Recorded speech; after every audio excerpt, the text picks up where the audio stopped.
Aurie Styla, and you're listening to Replay Gang, the show where a special guest tells me about their life journey through the video games they've played along the way. This week, I'm joined by the brilliant comedian Glenn Moore. We talked about how GTA killed off the competition, the first time a video game made him feel shame, why video games never seem to get comedy right, and loads more. I love talking to Glenn. Hope you enjoy this conversation too. And don't forget to give us a rating wherever you get your podcasts. Be honest about it, but if it were me, I'd press 5 stars. And if you enjoyed this episode, don't forget to send it to a friend too. Anyway, here's Glenn.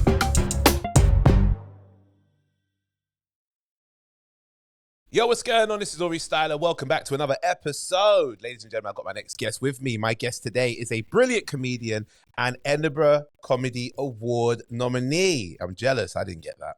He co-hosts the Dave Berry Breakfast Show on Absolute, and you've seen him on everything from House of Games to Pointless Celebrities. He's also the host of Press X to Continue on BBC Sounds and streams his gaming sessions on Twitch. Welcome to the show, Glenn Moore. How you doing, Glenn? I'm very well. Thank you so much for having me. Thank you for coming on to here. Can I ask real quick, House of Games, did you win any of the days? Yeah, do you know what? I did it in lockdown. I did it like the day before lockdown happened. Okay. So I got a train up to Glasgow on the week of, and I was the only person on the train. Like, it looked like everything was sort of shutting down for COVID. And then we filmed, obviously, all the days, and I was on with Barry from EastEnders, who's like a professional quizzer. Yeah, like it's like being on with a chaser, basically. Yeah, of course. I came second to him every single day, and I was so gutted. And then I got to go back last year for like a redemption series where they're like, this is for people who never won a single episode. And so I won the trophy the second time round, but I didn't get the suitcase. All I wanted was the suitcase. Okay. To the point where I asked, can I trade in the suitcase for the trophy? And they said no. Yeah. Because the suitcase has got financial value and the trophy does not. Well, that's rude. Yeah, that's a bit rude. Some second rate winnings there. I did it where it was Jimmy Bai from who's a character in EastEnders. I can't remember who Jimmy plays, so I don't watch EastEnders anymore. But he was in there and he kept smoking me every single round until it came to a quick fire round of movie references. Oh, you straight away couldn't beat me at all. I was back to back, non-stop. There was one point where I even corrected them on one of the questions that they had to. Oh wow! Yeah, well, they had to like go to VAR. Pretty much, it was. They were asking, what's the name of the dog in the Back to the Future series, and I said the dog has several names depending on which time period that you're in. You've got Einstein, you've got Copernicus. God. There was and when they did that, you could just see Richard going, "Hold on, one sec, just double." We have to give him the Can we get this guy out of here? But what is it with these EastEnders cast members who are great at quizzing? I don't get it. I have no idea. I think they retain a lot of information because just like they do with their scripts, they have to hold on to as much info as they can. So I think it's just using a muscle that a lot of us on a day-to-day basis don't actually use that they do. So well done to them, but slightly jealous at the same time. If you're on Coronation Street or EastEnders, you're basically guaranteed a suitcase with Richard Osman's face on it. Real quick, tell us about Press X, please. Yeah, it's it was something we started in lockdown. It's Stefan Powell, who is like the Doctor Who behind-the-scenes TV presenter. Yeah. And it was me, him, Einal Tomlinson, a couple of other comedians and like video game experts and stuff like that. Just going through, I think it made me a way better like understander of what games were coming out, because they'd be like, obviously next week, you know, sudden such a game is, and you'd be like, I've never heard of this franchise in my life. Yeah. And so it was a really good education of being like, oh man, I need to be up to speed. I really need to be up to speed on video games, because there was the people who listen were just like, they're on it. They know every release date, every major franchise and stuff like that. You can't it was a really like journalistic show. So yeah, daunting, but I think it gave me a better understanding of video games. I think it expanded my knowledge. Before that, I was just a bit too FIFA and whatever major action game was out there that wasn't like outside of Call of Duty. Fair enough, yeah. Okay, that's cool. I'm glad you got that. You're gonna hate me for saying this because you're a FIFA fan. I'm anti-FIFA. No, that's fine. Wait, are you? So, were you pro Evo? No, so you're just not football at all. Love like watching football in real life. Yes, playing football games. I get the appeal, but then I think when people who play football games call themselves gamers, I want to bottle them. That's how I feel. I genuinely want to. No, I know it sounds bad, but I think when a game is too realistic and you can do it in real life, that's where I lose an element of an interest in the game. But I think if you're a person that plays FIFA and only plays FIFA, you can't call yourself a gamer. You're a football Yeah, head. I think that's fair. Yeah, I think in the same way that like I never really got the appeal of The Sims when I was growing up. My sister was obsessed with it, and I was like, I went into her room one day. She was playing it, and the Sims house was empty. And I said, "Where's your guy?" And she went, "Oh, he's at work at the moment." And I was like, "Right, what's he going to do when he gets back from work?" And she was like, "I'm going to get him to read a book, and he's going to go to bed." And I was like, "His life is more boring than yours. And you're Why are you playing this?" It's the only game where you play as a house. Like, where is the appeal of that? So I have a friend who's also who's been on the show and a friend of the show, Els the Witch, who she. Oh yeah. Well, she was on Press X quite a lot. Okay, so you know how much Els loves The Sims, right? Yeah.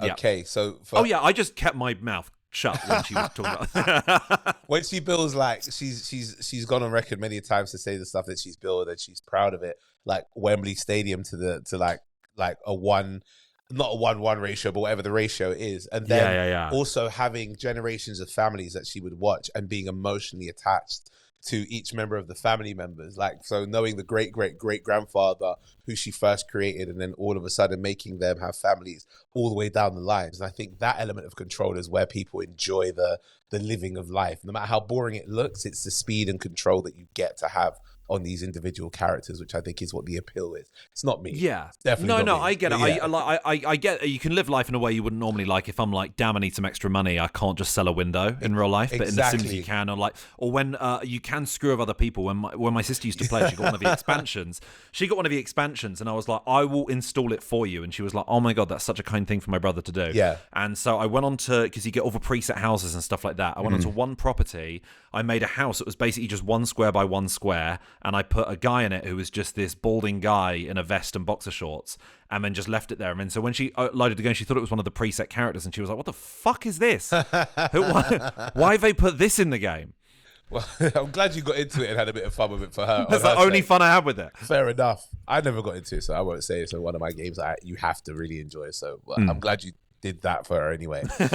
Would you remember the first game you ever played?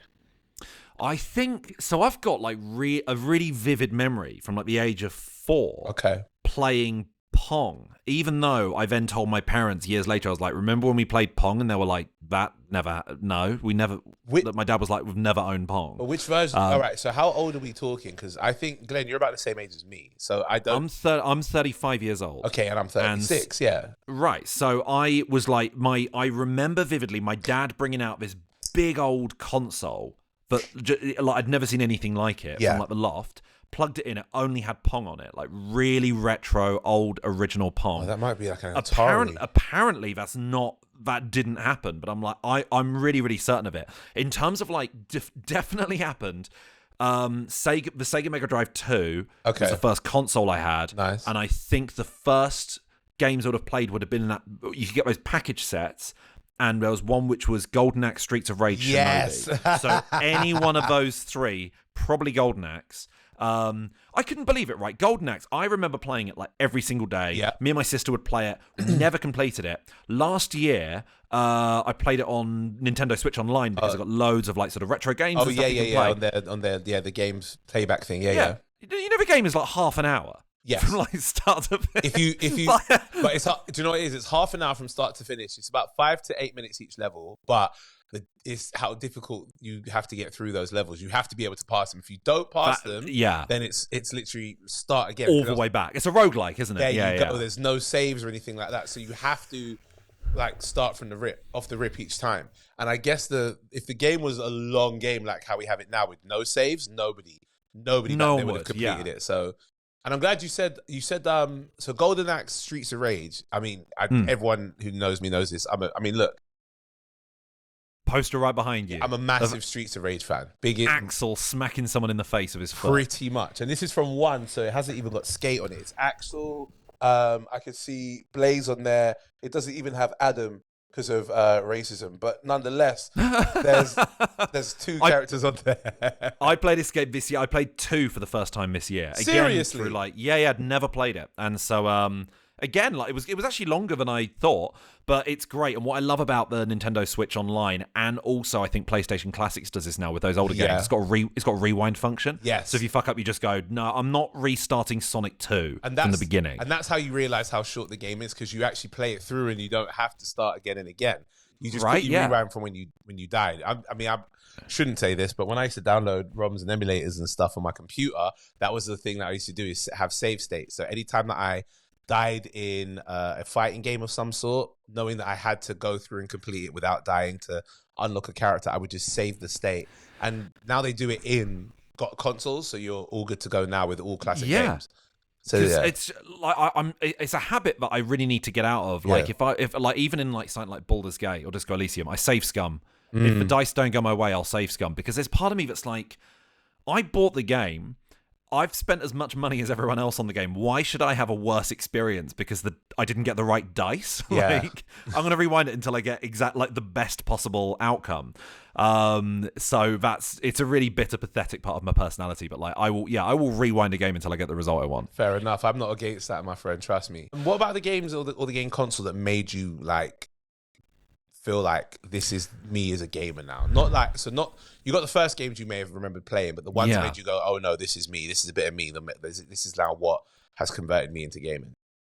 I think PlayStation 2. Okay. I think so. I basically, Sega Mega Drive was the first console. Then when I was about 9 years old, we got a PlayStation 1 for Christmas. We just couldn't believe it. We'd never come anywhere close, me and my sister, having a gift anywhere near that big in our lives ever, so it just came out of nowhere. And I remember on day one we got Tomb Raider, Spyro the Dragon, and Toka Touring Cars.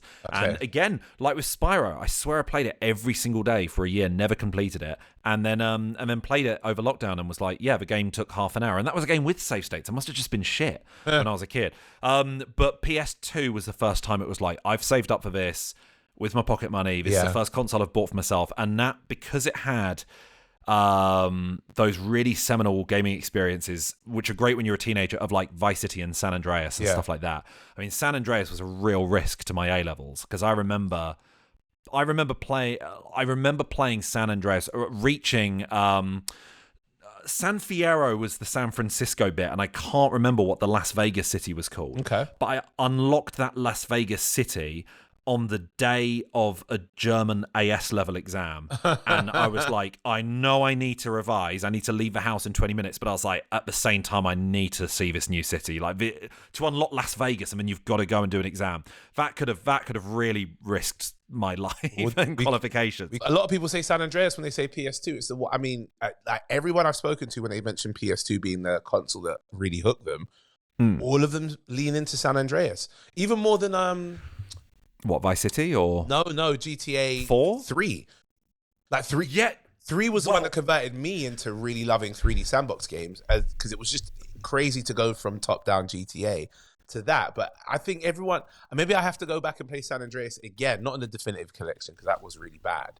But maybe I have to go back and play it again and see if maybe I missed out on something because I paid attention more to GTA 3 than San Andreas. Well, 3 was great, but I think what 3 had was the illusion that it was this big city, but actually it was only the same as the cities you got in stuff like Driver. Yes. Or where it was like, you can't actually really go in any of the buildings, so it's just ultimately a massive racetrack. Yeah. I loved GTA 3. I was obsessed with GTA 3, but at the time I couldn't afford a PS2, and I bought it on PC, and I thought my family's dogshit, like Windows 95 computer would be absolutely fine with it. And I loaded it up. It was genuinely like 1 frame per second. Yeah. It was like playing in stop motion, and it was so blurry, and I still managed to persevere, and I don't think I ever did the final mission or like the airplane bit towards the end where it was like so hard to control anyway.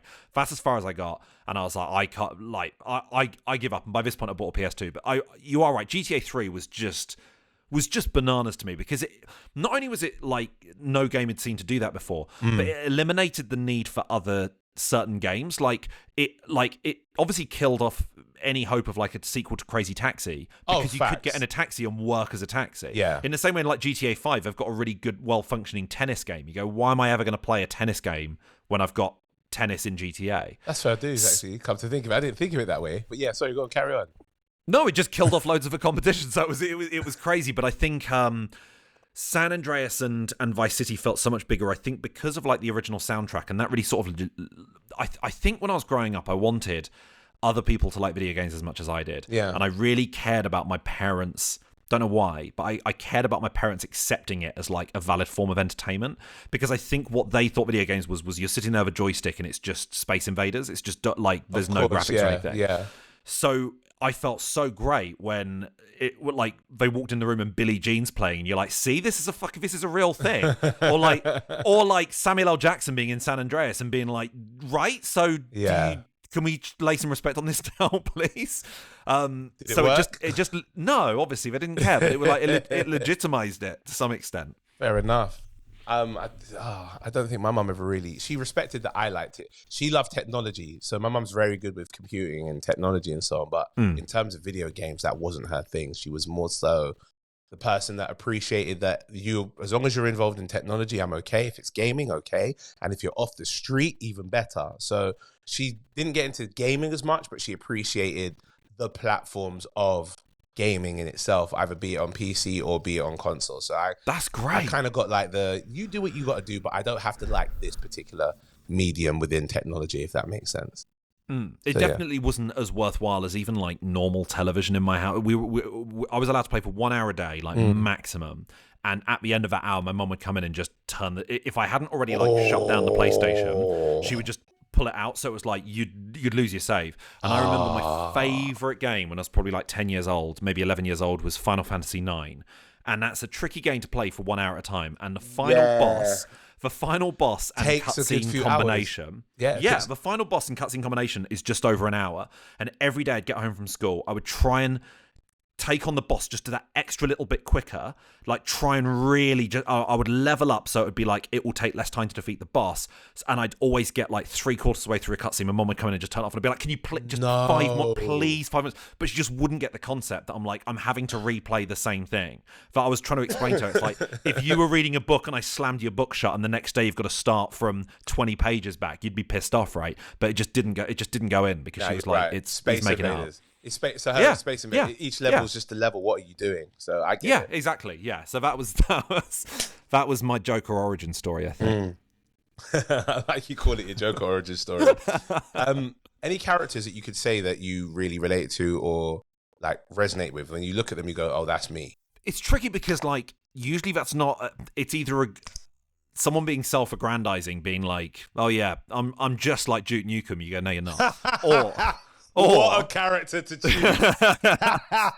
Or it's like, if you are like that character, that's not a good thing. Like, one of my favorite characters ever is Harry, the detective from Disco Elysium. But I also, at the same time, I'm not an alcoholic detective with sideburns. Yeah. But I'd say Harry from Disco Elysium, because it was the first game I remember playing that gave me a real sense of like shame. And I'm not saying I'm someone who's like full of shame, but that really resonated to me as being like, this is the first time I felt that in a game. Yeah. And what I love about Disco Elysium is because you are playing as this amnesiac detective who can't remember anything that's happened the previous day. You've woken up with like the mother of all hangovers. Is when you're walking around town in the first few hours, is everyone is telling you how pissed off they are at your behavior last night, and there's nothing you can do about that because the game started this morning. So you ring up a waitress for clues on this murder case that you're trying to solve, and you go to a payphone and she really doesn't want to talk to you, and she's like, you sense that she doesn't want to talk to you, and so your character's like, "What, did I do something last night?" And she's like, "Yeah, I've had to take the day off work today. You were running around the cafe putting a gun in your mouth and like threatening to kill yourself, but in like a jokey way." And in that moment you're just like, fuck, I don't know what, like I kept on pressing every dialogue option to apologize as profusely as I could, but there's nothing you can do. And it really that's what it's like being a British person, I think. I wasn't there for the past, but I'm sorry for the colonization. Yeah, right. Yeah. So wait, all right, just to check. Does that mean they don't show you what you got up to the night before? Never show you. They never show you at that point. You start the game you start the game in your boxers in a hotel room. Your clothes are strewn all over the place. The bath is full of beer bottles. The sink is full of sick, and you have no memory of anything. And everyone you're talking to is like, "You've got a fucking nerve showing your face around here again." It's like The Hangover. It's just like The Hangover, but Yeah. with even more. But like you're Zach Galifianakis, and everyone hates you. Okay. And so it's just and you're with this you're partnered with this well-meaning detective partner called Kim Kutsuragi, who is basically like the sensible one. Okay. And so he'll let you lead the investigation, but occasionally you'll choose a dialogue option with someone and it will say like Kim raises an eyebrow and writes something down in his notepad, and you're like, oh man, I've disappointed Kim.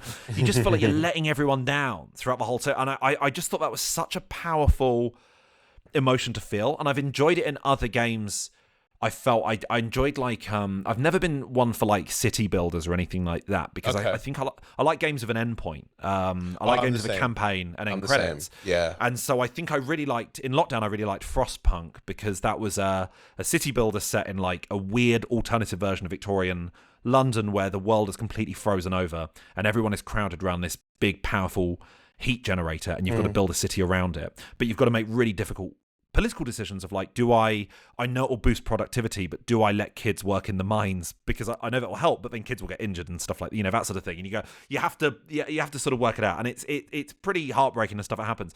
But every time people in my city died, I felt really ashamed because that was on me, and I was the leader, and I really enjoyed feeling that in a game because that was a really like it felt like a really unique emotion. There was a great game I played last year called. Basically, there was a game I loved called Citizen Sleeper that came out a couple of years ago. It was a bit like Disco Elysium, but set on a spaceship. And the creators of that made a similar game last year called The Pale Beyond. And you're part of like some naval expedition in like the 1800s. You get stranded in the Arctic, and you've got to assign your crew to various jobs. Like you're going to go out on sleds and kill some seals for us so we can have meat and stuff like that. And you have all these sort of different jobs.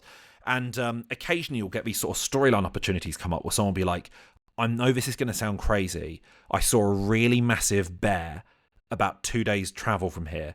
If you let me take like half our team, I know that's a big ask, but if we kill this bear, we're going to have so much food. Yeah. And I was like, the game is only telling me this because obviously it's such a risk to send half my team out for 2 days to hunt this bear. But if I do that, obviously the reward is going to be amazing. It's risk versus reward. This is going to be great.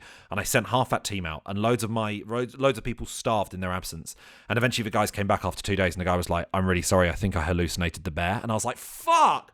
Oh my God. That's frustrating. When a game makes you do a risk as big as that, it always pays off. It always pays off. That was the first time where it was like, it absolutely hasn't. The guy's really apologetic. I look stupid, and then I basically failed the game. And I was like, oh man, I loved how horrible I felt though. That was really good. Yeah, when they can take you on that journey and actually make you feel like you are doing bad or you are failing, but it can't fail. It's just a game. It's like pressing. It's like what are they called again? The when you press a button at the time that it's supposed to come on the screen. QTE, like quick time events. Yeah. It's like if I get it, I'm pressing X and I'm gonna get through the quick time event. Whereas this is telling you, if you let me go and 2 days later you're gonna get something back, and it doesn't. There's a part of you going, oh wait, I actually have to really weigh things up a lot more, and I failed this. Yeah, I like that. I really felt it. It was it was great. But I think that probably comes from me. I think what it made me realize is that I've never been in a position of responsibility in my entire life, and I was like, oh, this is what being a boss feels. I've never had to have authority over anyone, and this is the first time I felt it, and actually I've done really badly at it.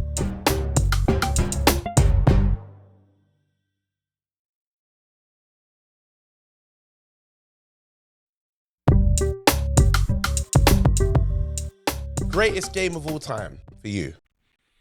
For me personally, I would say The Last of Us Part 2. That is my favourite game of all time. I'm getting an idea of who you are as a person in the game now. When you give me these games, I'm like, he enjoys being taken on a journey and having to really be emotionally tied into these characters. I get it. I loved it so much. It reminded me of, I remember getting the day GCSE results came out. We all went out on a night out. We went to this bar that was incredible, and we all had such a good time. But I think it's because everyone from my school was there. Everyone from like the nearby school was there. There was another school that we all knew. They were all there. And so everyone we knew was there. And we had such a great time at this bar. We all agreed never to ever go back to that bar because we were like, it will be shit the next time we go back because it won't be the same experience. Okay. I feel exactly the same way, that even though The Last of Us Part 2 is the greatest game I've ever played in my life, I'll never play it again. Unless if they do announce Last of Us Part 3, then I'm like, great, that's not the end of the story. Yeah, so I'll recap. But it was such such a perfect experience. What Naughty Dog excel at, and they've done so frequently in the past with Uncharted, which is also one of my favorites. Uncharted 4 is incredible. It's a great game. But they've got they've got the stuff that would appeal to more casual gamers of just like really great graphics, loads of great action, but like the storyline, the structure, everything like that, just how unique everything felt. After a while, after 20 hours in a game, you usually get into the casual loop of like, I know what you get used to the same animation. Every time you use a workbench, you get the same animation. I swear in The Last of Us, every time a character opened up a door in a building, the animation was different in terms of how they opened the door.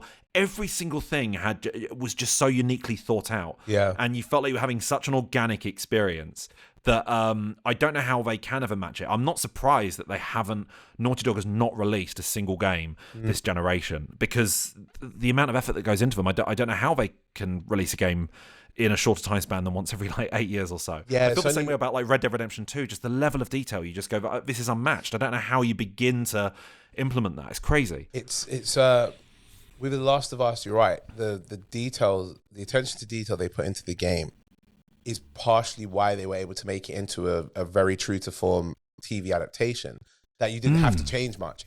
Just do the game. And just do the game. It was damn near perfect. And for those who enjoy the medium of great storytelling and being taken on an emotional journey, but don't play video games, you've got this here. Just let the people watch this, and I guarantee they're going to have a great time. So you are correct. It is a perfect game. I've played through bits of it, but I don't like scary games. So I've got somebody that if as soon as I see my first jump scare, I'm good. I'm all right.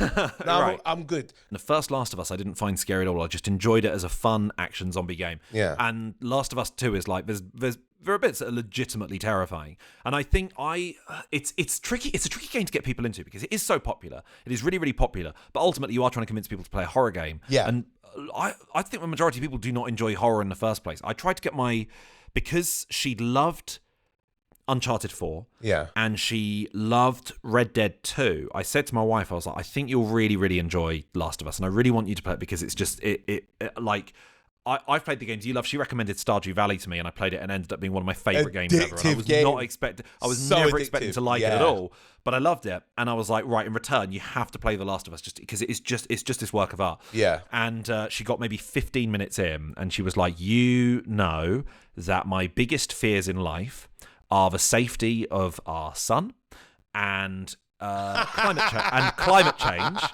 And she went, and in the first 10 minutes of this, the world has ended and his kids died. And I was like, okay, you're absolutely right. I was like, I promise the rest of the game is not like that. But she was like, I've seen enough. I've seen enough. Yeah, it's that emotional rug pull that you just did. That's it. That is the end of the movie for me. That's the end of the journey. That's the end of the game. I get it for her. Oh man. What about worst game of all time? I have some unreasonable games that I don't like, is in games that are loved and I really have an intense... I want to hear these. Go ahead.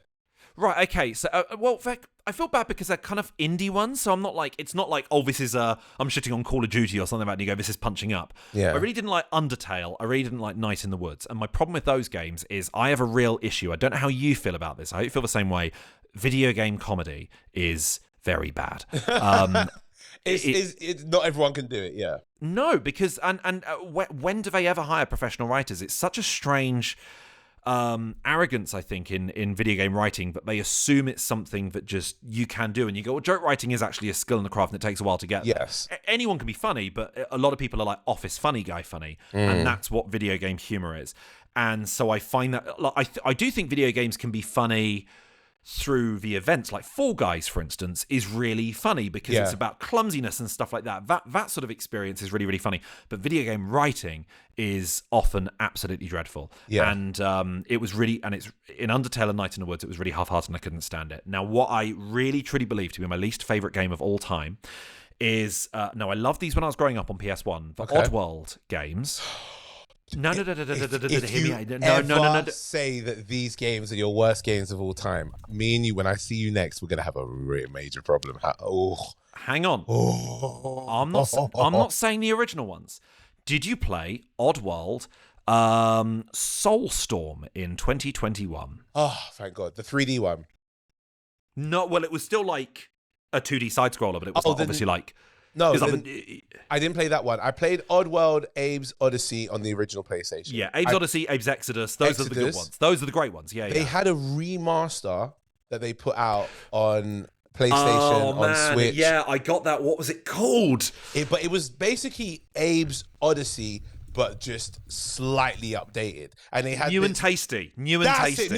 Yeah. Well played. New and tasty felt like the exact same game as Abe's Odyssey. It was, but they had some they changed some of the angles of some of the levels that you would go through. So rather than just being you go across and the level would be like this, it would tilt slightly. So you would then see the perspective of you walking and seeing the backdrop of the factory.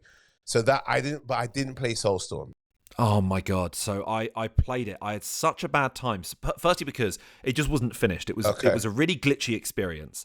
And I'm okay with glitches. They're going to come up sometimes. But in a game where it's all about precision, the way you have to tiptoe to the end of a ledge so that you know you can definitely make that jump. Yeah. I'm like, if the game isn't playing by the rules, why should I? This is such bullshit, where I kept on dying and it wasn't my fault.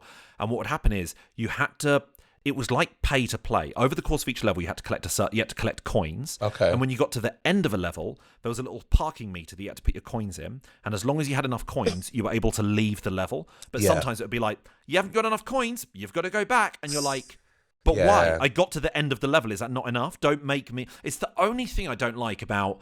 the 3D Super Mario games, or even Astrobot. I love those so much. But I don't like the fact of, to unlock the next level, you have to have collected at least 10 bots. You go, I completed the level, didn't I? I've done the level. I've seen enough of the game that I want to see. So is that not enough? I give you that on. All right. So I've only briefly played the new Astrobot. I've played through the older one. That's the best game. I've heard it's really good. I played like a demo of it when I went to the store to see if I was going to pick that up or pick up just some credit to go and buy Wukong, and I ended up just buying credit to buy Wukong.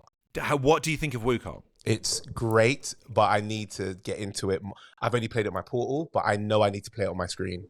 Yeah, it's hard. A lot of people are like, oh my God, it's so much easier than Dark Souls. No. I have played all the Dark Souls games. It's really fucking hard. Yeah, it's not easy. And I'm not a Dark Souls fan because of just the difficulty slider, and that is just not fair.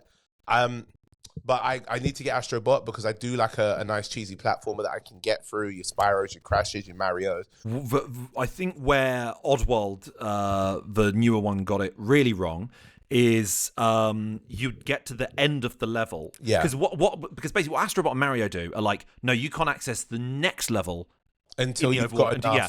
Whereas in Oddworld, it's you're not allowed to leave the level, and sometimes you get to the end of a level, and because it was platformy, you couldn't go backwards. So you had to restart the whole thing. And what happened was the final mission was an absolute nightmare, and my game just kept crashing. It just kept crashing, and it was like, this game is so broken. And because it was the day it had released, I was playing it on Twitch, and one of the developers went in the chat and was like, how are you finding the game? And so I immediately switched to like ultra polite and being like, oh, I love it, man. It's so much fun. No, tell him. Just out of interest, the game keeps on, just watch what's happening. And it just kept crashing. And I was like, what do you recommend I do?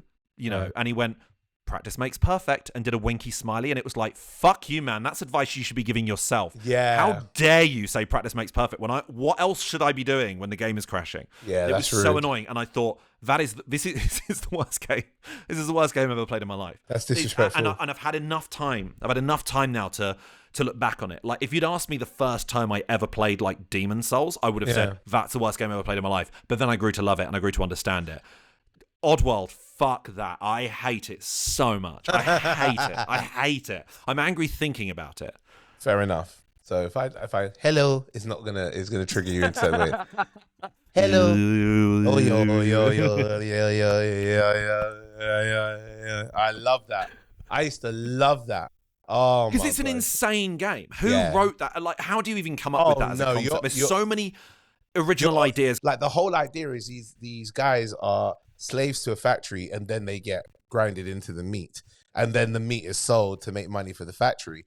You're talking about a very kind of political theme in this, about these people who are slaves, or these creatures that are slaves, and it's crazy to think. It's crazy, but when we played it when we were like 8, all we knew it as was like, you can fart, there's a button you can press and you can fart. Exactly. And all of that growling stuff. All of that stuff is funny, man. But wow, Yeah. deep. When I played it again, the new and tasty, that made me realize, yo, that this whoever made this is on a different planet, and Yeah. how they see, like, it's a lot more prominent now. I'm not saying people now are regularly eating people. I don't think that to be the case anywhere. But the idea of being a slave to a system, and just until your body is used up and then we dispose of you, that's what the game's talking about. It's a very political message in a game where you control scrags walking around. Yeah. Oh man, it's insane when you think about it. Solo, multiplayer, or online multiplayer. If you had to pick one, which is your favorite? I haven't got anything against any of them, but solo all the way. My guy. I'd say if I'm in second place, and it is a distant second place, face-to-face multiplayer, just from experiences I had when I was a kid. It's difficult to find those experiences now, because so few games offer like a split screen localized multiplayer. Like the last time I played multiplayer on the same screen was in an airport in Norway last year, playing Mario Kart. I knew it straight away. With Chloe Pets. Okay. And we were sat in the airport playing it, and it was like, because that was a really good fun thing to do, but like I really miss like Time Splitters, for instance. There's classic. A friend of mine he's got Time Splitters 2 on his GameCube. Now this is redundant now that all the Time Splitters games are now on PlayStation. They got uploaded about a month or two ago. But what we used to do is once a year we'd go around to his, he'd set up the GameCube, and we'd try and finish the campaign in split screen, because there's one level on hard that we just cannot do. And we've tried it every year for the last decade. We cannot do this mission. But it's just a fun getting together of like, oh, I love playing on the same screen as someone. I don't mind online multiplayer. I really had a good time in lockdown playing Warzone. That was really great. But and Helldivers 2 this year as well, but that made me realize that Warzone in lockdown was such a specific time-sensitive experience. It was a moment. It was definitely a moment. It was a real moment. Yeah. It was excellent. But I'm not that fussed about going back to it, because, like we were saying earlier, I just like a campaign. I feel like my time is better spent. If video games are ultimately a waste of time, I feel like my time is still ultimately better spent doing something with like a canonical storyline where it has an ending, and when you talk to someone about that game, you both had the same experience and you can talk about those same events. Yes. That's what's more important to me, I think. I think when, like, often we talk about games like you said, for example, Last of Us or Uncharted, or when people get to certain points in the game. Like, for example, I remember Uncharted 4, when I got to the same point that a lot of my friends got to, which was the bit where you're doing the mudslide and you're holding onto the car. Yeah. And I could not believe how realistic on a PlayStation 4 the mud looked in the game. So all of us were talking about just how amazing in Uncharted 4 you would be like, this is like the peak of gaming. Like you're holding onto the car, you're trying to climb the rope, it's dragging you along, and you're going through all this mud, and the mud, it looked like a real world. That and the when you go to Scotland a bit earlier before that, and you're going down these sort of gravel slides. Yes. And it's the same thing. You go, how have they animated? Yes. All of this. I have no idea how they've done. It's just, it's great. This is another reason why you need Astrobot, and I will not elaborate further. I already know Astrobot plays so much homage to different games within the PlayStation sphere, and all the PlayStation developers like Naughty Dog and who else? Who did God of War again? Guerrilla, Santa Monica. Santa Monica, that's it, yeah. And Guerrilla, of course, yeah. So I'll get it, but I probably am, because all right, so my Portal's new. I have a PS5 and I've had it for a while, but I don't get to complete all my games because I'm always on the road touring. So I will get it at some point, but also because my tour starts again in the next couple of days, like I got another 40 dates to get through. I'm going to get into the momentum of that, and then I'll go, all right, Astrobot, or else all I'm going to do is go, I'm supposed to be on stage, but I don't want that to happen. Are there any games that are completely banned in your house? Like no one can play these ever?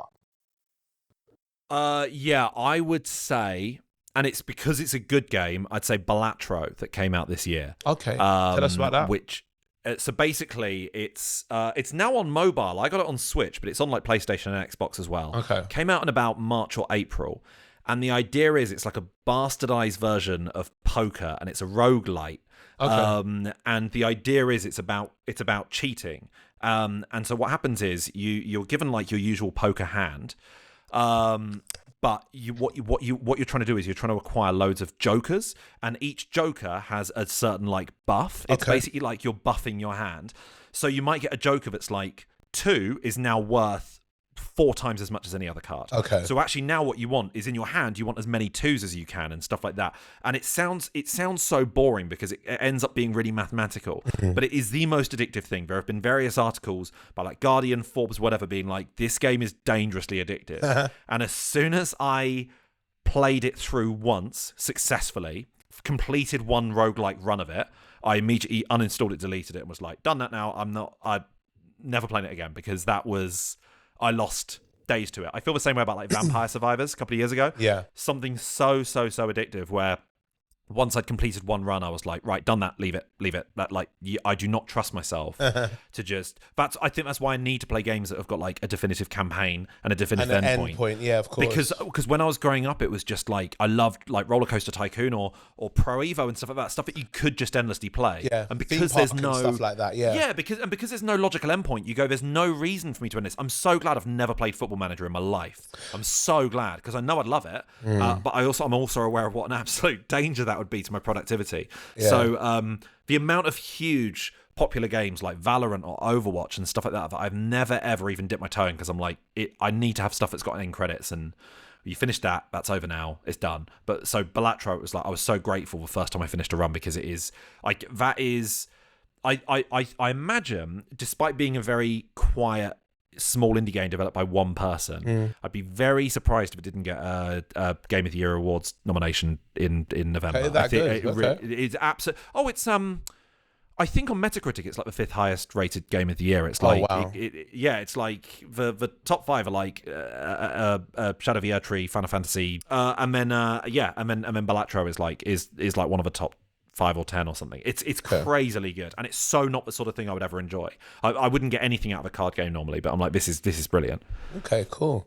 All right, we're gonna play a quick game with you, Mr. Moore, if that's all right. Okay, yeah. Oh, it's not bad. Don't worry, we'll be fine with it. The game is called L or R. Very simple, L or R. Right? It's a quick fire game. I give you certain things. You got to pick L or R for. You'd have to say L or R, but you pick the option that you want, and that's it. I've got them all here. You ready?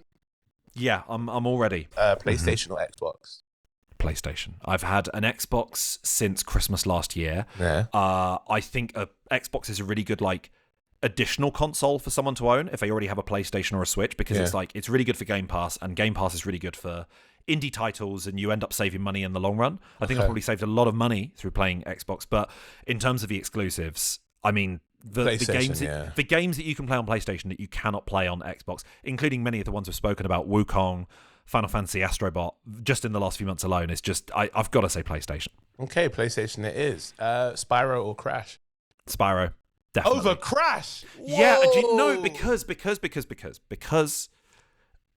it was the first PS game I owned, so there's a bit of nostalgia there. Okay. And Crash Bandicoot, I cannot, for some reason, it's just a complete blind spot. It's one of those things I'm crap at and I can't enjoy. Running towards a camera in any game, cannot do it. I understand. Yeah, I get that. It's not a nice. Yeah, there are certain things that are specific to people. Running towards a camera is hard because you don't know what you're coming back to, and you have to do that at some points in Crash, or quite a lot of points. And I'm not against you on that one, so I'll give you that. And it also makes no sense because I'm like, Crash can see where he's going, so why can't I? I'm controlling Crash. It would only make sense if Crash was walking backwards. It's the only way that game makes sense. It's also the worst bit of Uncharted 4. It's when you have to play Crash Bandicoot at the beginning because him and Elena are playing it in the living room. The worst bit of a game is when they have to play another game that you don't like. I like that. Good character choices or evil character choices? Good. This is so vanilla of me. I can only ever be like lawful good. I will always choose the nicest conversation options. I'll always be really, really pleasant because there are so few games that really benefit you if you're evil. Like, I like that something like Fallout lets you be evil, but then you're just being chased around the map the whole time by mercenaries. It's like there's, and everyone hates you. The Baldur's Gate does it really well, but at the same time, I loved all the characters. I didn't want to be nasty to anyone. Okay. So yeah, this is really pathetic, but I go nicest option possible at all times. Okay, cool. Will only be able to play games you've already played and completed, or only ever be able to play new games you've never tried before? New games that I've never tried before. As much as there are so many games that I would love to replay and stuff like that, I have because of when I used to do Twitch streaming, a challenge I set myself was completing the campaigns of 100 games every year. Yeah. I've managed that since 2020, and I'm like, I rarely I think there's maybe 8 games since 2020 I've replayed. So you go, right, there's at least 100 decent ones every year. So yeah, I'll do new ones every year. I thought you would pick that as well, because there are times in this podcast you have said, do you know what? I need to finish a game and then not come back to it, like you said with Last of Us Part 2. So I thought you would pick that anyway. I think, Witcher 3 is probably the longest game I've played 3 times. That is a huge game to go back to. Right, but there was like 2 years between each one. But I think that's one of my favorites ever. It's so good. Yeah, so fair good. enough. A partner who forever hates video games, or a partner who forever is able to beat you at every video game? I'm happy to be beaten. Yeah, I'm saying that. No, I'm not. What the fuck am I talking about? But that I'd rather play and get beaten than not play. Like I just think it's not fair if half your life is spent playing video games in the same room as somebody who hates them. So I'm just gonna have to bite the bullet and get beaten. Okay, I hear that. TV shows and movies based on games, or games based on TV shows and movies? Oh man, that's a good one. The second one. And I'm purely thinking of the game The Warriors. Oh yes, based on the Warriors Come Out and Play, that one, yeah. Yeah. So like, there's, we're kind of, because games take too long to develop. We no longer really get those movie tie-ins that you used to get of like, like when a Matrix movie would come out, you get a Matrix game that year. Enter the Matrix and stuff. Yeah. Yeah, because it only took them 6 months to make a game. Obviously, they can't do that now because it's quicker to make a movie than it is to make a game. Yeah. But those were fun. Chronicles of Riddick had a good game. That's made by the people who made Indiana Jones, which is coming out in a couple of months. I can't wait for Indiana Jones. That's one of my most anticipated of the year. But, so yeah, I'm staying true on that one. But I'm not going to fight you in your answer, but there are those games. But there are like Street Fighter the movie. The tie-in was terrible. The first Spider-Man game was a bit blah. Second one was phenomenal, but it wasn't really based heavy on the storyline of the game. There are some really terrible games that have developed from movies. But you have to consider this. There are movies and TV shows developed from games. The recent Super Mario Bros. Movie is one of my favorite animations. The Last of Us. Fallout. Halo. Come on, what are we saying now? You can't change that. You've already decided. No, I'm not changing my answer. I'm not changing my answer. Those are still good. They're good. But I like my answer. I like my answer. No problem. I'm not going to fight against you.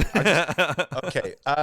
Where was I now? Live in a world based on video games. So you enter that world. Or have video game characters live in your world.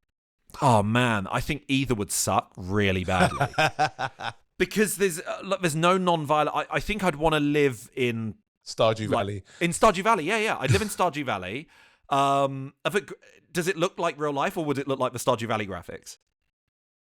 I'm going to go with it looking like Stardew Valley graphics. Oh man, I think that would be great after a while. Yeah. But I would go with that because there's God, imagine having to live in fucking Dark Souls. Every area would stink. Yeah, everything would be trying to kill you. Yeah, it would be bad. Yeah, and as much as like I think Red Dead's gorgeous or Witcher 3's gorgeous, I'd get scurvy so quickly. Yeah, I'd die of dysentery. Yeah, immediately. It'd be like being in the Oregon Trail. So yeah, I'm gonna go into the video game world, but I have to be very specific about it's Stardew Valley and nowhere else. Glenn, thank you very much. This has been really good. Thank you so much for having me. Honestly, it's such a fun podcast. All right, Glenn. Everyone, ladies and gentlemen, this is Glenn Moore, who's been on the show with us today. Thank you very much, Glenn. I really appreciate you. Guys, we will see you for the next episode. Take care. God bless. Peace. You've been listening to Aurie Styla's Replay Gang. The show is written and presented by me, Aurie Styla, and produced by Matt Nida. Replay Gang is a Wild Ambitions production. Leave us a rating, tell your friends, and we'll be back with another episode next week.